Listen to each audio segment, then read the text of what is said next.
Allen County Soil and Water Conservation District wants to remind people that dumping motor oil into a waterway is illegal. Last weekend, Allen County Emergency Management found evidence of motor oil making its way into a stream in Richland Township outside of Bluffton after getting a call from a concerned citizen. The EMA and the Soil and Water Conservation District are looking into that incident and say there was no visible fish kill.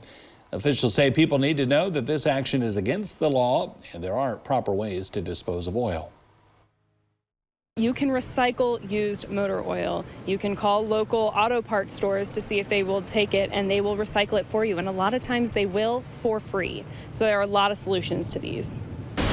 Officials encourage people to follow the old adage, if you see something, say something, when you notice something out of the ordinary near and around our waterways.